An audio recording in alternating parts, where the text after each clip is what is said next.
नमस्कार, मैं Gopal Kumawat quality classes में आपका स्वागत करता हूँ। आज हम राजस्थान कला संस्कृति का अगला भाग पार्ट 2 लेके आए हैं, जिसमें फिर से आरपीएससी और अधीनस्थ बोर्ड द्वारा पूछे गए 30 जो नए टाइप के प्रश्न हैं, कठिन प्रश्न हैं, उन पर चर्चा करेंगे। तो चलिए शुरू करते हैं। सबसे पहला सवाल शुरू करने से पहले पिछला जो पार्ट 1 था उसमें हमने एक आखिरी में एक सवाल पूछा था, जिसका उत्तर आपको करना था। तो आइए इसके उत्तर पर हम चर्चा करते हैं। सवाल यह था कि नीलकंठ नीलकंठ महादेव जो अलवर में है, वहां पर नीलकंठ के विषय में कौन सा कथन असत्य है। तो इस स्थान को नौगजा जैन तीर्थ भी कहा जाता है। यहाँ नित्य मुद्रा में गणेश प्रतिमा है। यह एकाकी पहाड़ी पर स्थित प्राचीन शिव मंदिर है और यहाँ पर शयन मुद्रा में हनुमान जी की विशाल प्रतिमा है। ये आपके चार ऑप्शन थे, इसमें असत्य बताना था आपको। तो असत्य कथन आपका है यहाँ शयन मुद्रा में हनुमान जी की विशाल प्रतिमा है। ये ऑप्शन गलत है, क्योंकि जो शयन मुद्रा में हनुमान जी की प्रतिमा है वो आपके पांडुपोल अलवर में स्थित है। ठीक है। अब आज के हम पहले सवाल पर चलते हैं। चलिए, पहला सवाल है राजस्थानी लोकगीत से जुड़ा हुआ है। तो बात करते हैं। मैं तो थारा डेरा निखण आई ओ मारी जोड़ीरा जला नामक लोकगीत निम्न में से किस अवसर पर गाया जाता है। जन्म के अवसर पर, विवाह के अवसर पर, गणगौर के अवसर पर या तीज के अवसर पर। तो आपका जो सही उत्तर होगा वो होगा विवाह के अवसर पर।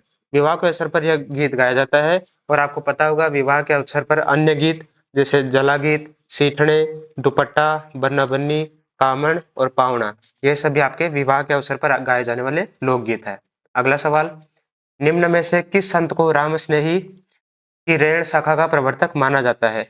आपके ऑप्शन है संत दरियाव जी, संत रामचरण जी, संत मुरली राम जी, संत चेतन दास जी। तो आपका सही उत्तर होगा वो हो गए संत दरियाव जी। संत दरियाव जी को रामश्रेणी की रेण शाखा का प्रवर्तक माना जाता है।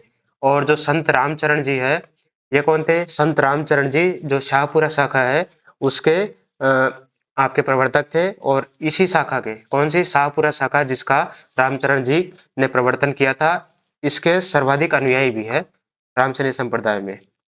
अगला सवाल, मंदिर वास्तुकला के संदर्भ में निम्न कथनों पर विचार कीजिए एवं सही विकल्प चुनिए। आपके इसमें है समाधीश्वर मंदिर चित्तौड़गढ़ मरु गुज्जर शैली का महत्वपूर्ण मंदिर है। दूसरा कथन, भंड देवरा मंदिर रामगढ़ भूमिज शैली का महत्वपूर्ण मंदिर है। तो आपके जो ऑप्शन है, आपको पता होगा कि समाधीश्वर मंदिर चित्तौड़गढ़ मारूगुजर शैली का महत्वपूर्ण मंदिर है। बिल्कुल सही बात है। दूसरा भंड देवरा मंदिर जो है वो भूमि शैली का मंदिर है। बिल्कुल सही है। तो आपका जो इसका उत्तर होगा वो होगा अ और ब दोनों सत्य है। अगले सवाल पर चलते हैं। आपके नृत्य से जुड़ा हुआ सवाल है, गेंदड़ लोक नृत्य का मुख्य वाद्य क्या होता है। अब आपको यह पता होगा गेंदड़ लोक नृत्य कहाँ का प्रसिद्ध है, शेखावाटी क्षेत्र का। तो अब इसमें क्या पूछा गया, मुख्य वाद्य क्या है। ऑप्शन है ढोलक, मृदंग, नगाड़ा और तबला।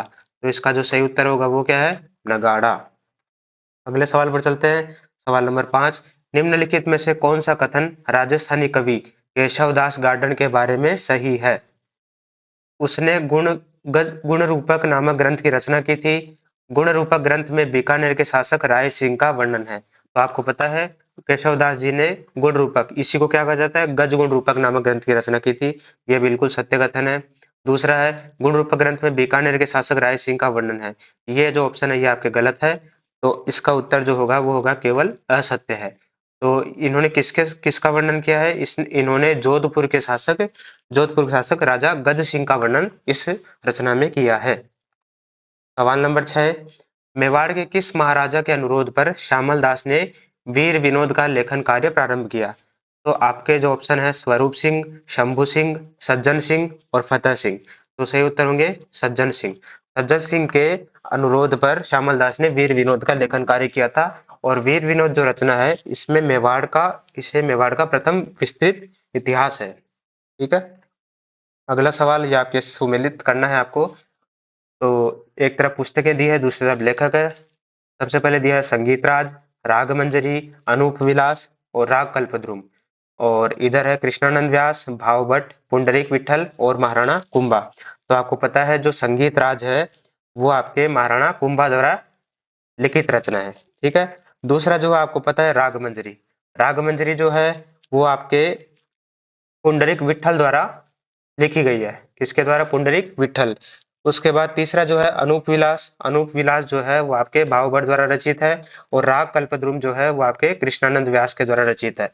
तो हम ऑप्शन चेक कर लेते हैं। सबसे पहला ए का 4 आपके दो ऑप्शन में है, ये दो कट गए।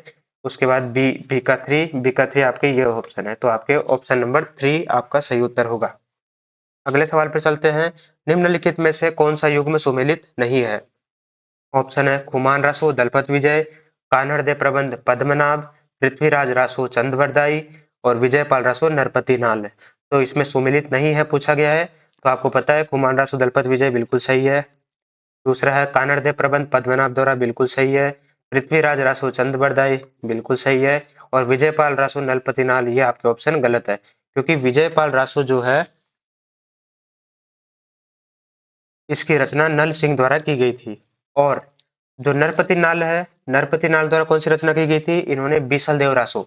विजयपाल रासो जो है ये आपके नल सिंह द्वारा लिखी गई थी, और जो आपके नरपति नाल है इन्होंने बीसल देव रासो लिखी थी। ठीक है, अगले सवाल पे चलते हैं। वाद्य यंत्र के संबंध में कौन सा कथन सत्य है?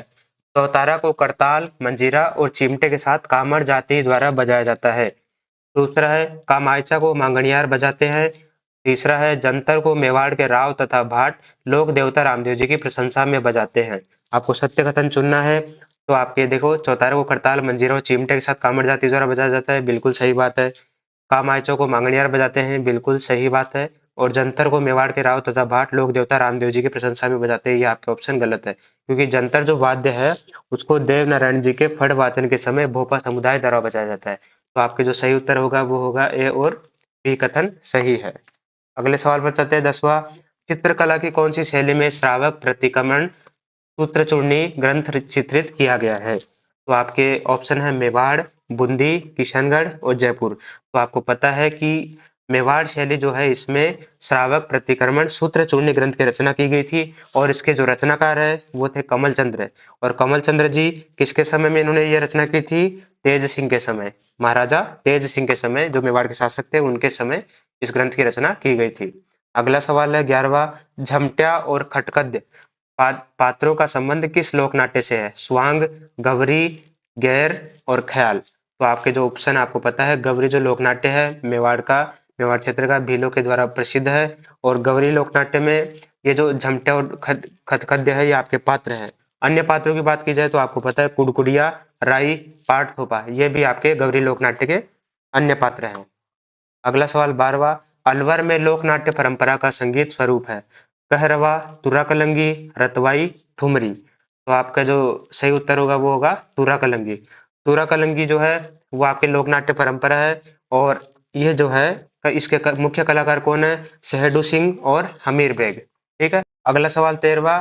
दुनिया का एकमात्र ऐसा शहर कौन सा है जहां का पूरा परकोटा एक छत है? ऑप्शन है जोधपुर, नागौर, बीकानेर और जयपुर। तो आपके सही उत्तर क्या होगा? बीकानेर। बीकानेर जो दुर्ग है उसका परकोटा एकमात्र ऐसा है जो एक प्रकार से पूरी छत मानी गई है। सवाल नंबर 14।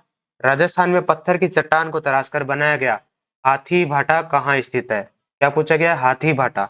ऑप्शन है भीलवाड़ा, दौसा, टोंक और जयपुर। तो आपके सही उत्तर क्या होगा? टोंक। अगला सवाल। निम्न में से राजस्थान के किस मंदिर में एक स्त्री का पुस्तक के साथ अंकन किया गया है? ऑप्शन है किराड़ू के मंदिर, बांडोली के मंदिर, छोटी सादड़ी के मंदिर और मैनाल के मंदिर।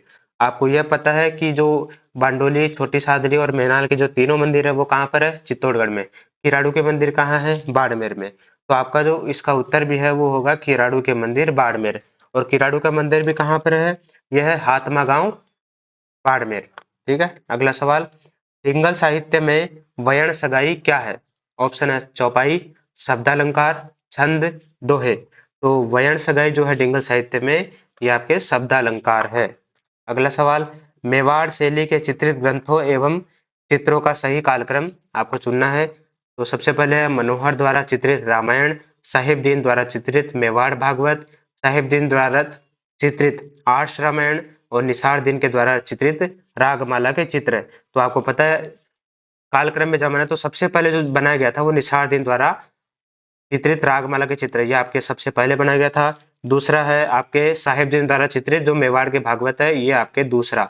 ठीक है, तीसरे की बात की जाए तो आपका तीसरे नंबर पे आएगा मनोहर द्वारा चित्रित रामायण, ये आपके तीसरे पे आएगा। और चौथे में आपका आएगा साहिबदीन द्वारा चित्रित आर्ष रामायण। तो आपके ये चारों हो गए। तो आपका क्रम कौन सा हो गया? 4 2 1 3, मतलब आपका ऑप्शन हो गया 3।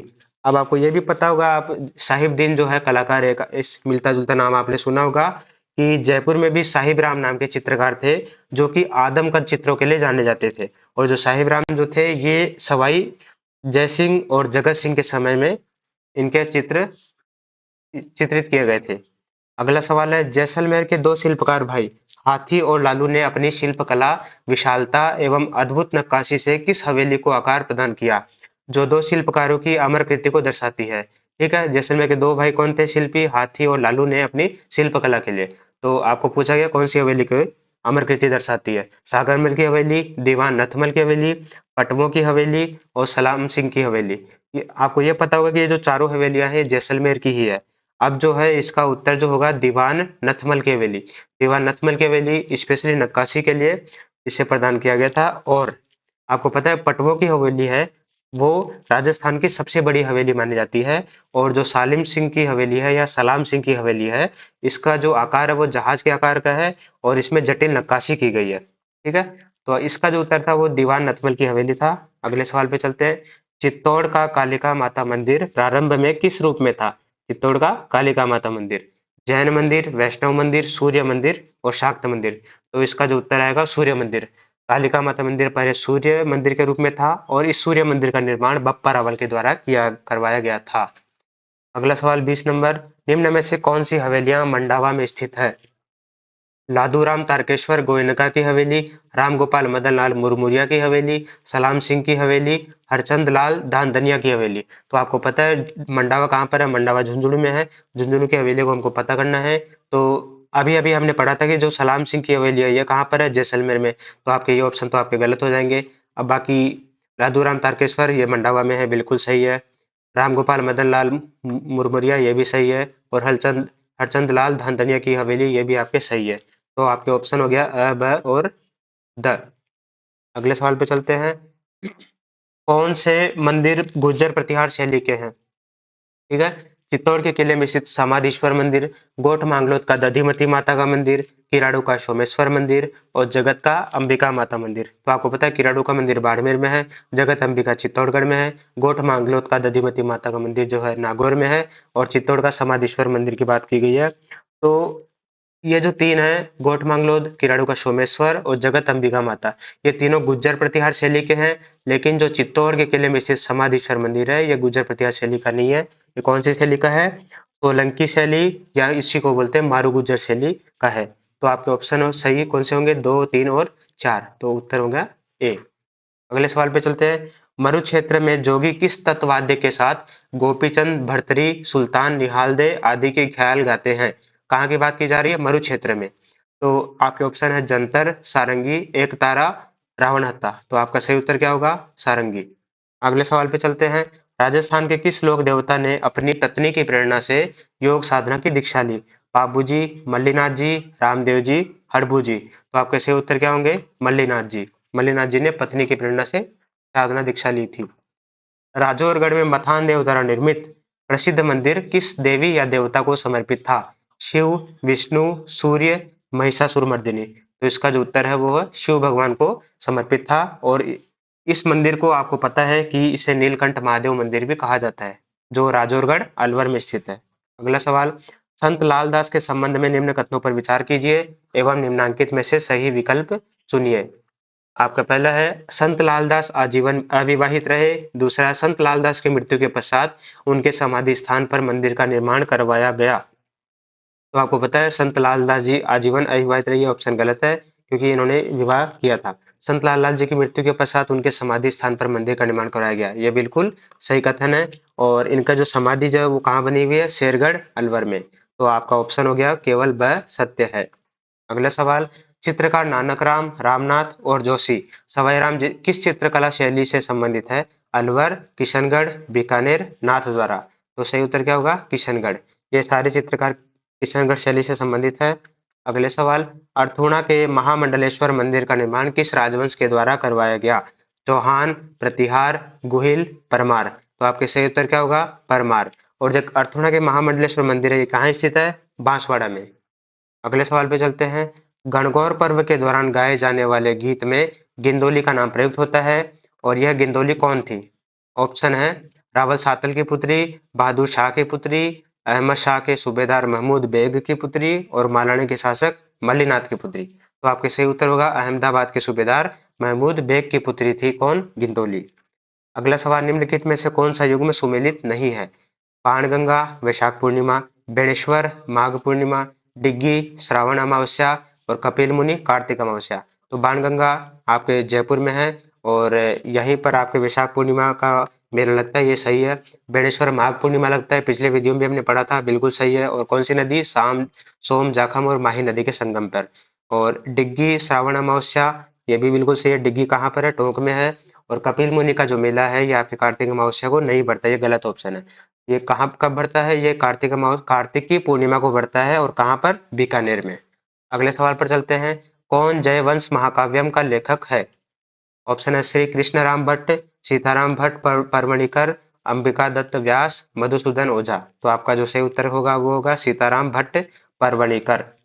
अगला सवाल, आज का जो आखिरी सवाल है ये आपसे, आपको इसका जवाब देना कमेंट बॉक्स से। निम्न में से देश दर्पण की रचना किसने की थी? नरोत्तम स्वामी, दयालदास, मोहम्मद नैन्सी और माकीदास। तो आपको आज का वीडियो कैसा लगा हमें कमेंट करके जरूर बताएं। और राजस्थान के एग्जाम और अन्य एग्जाम से संबंधित जो भी इंपॉर्टेंट क्वेश्चन बनते हैं हम आपको क्रम से करवाएंगे। और चैनल को लाइक और सब्सक्राइब करना ना भूलें। धन्यवाद।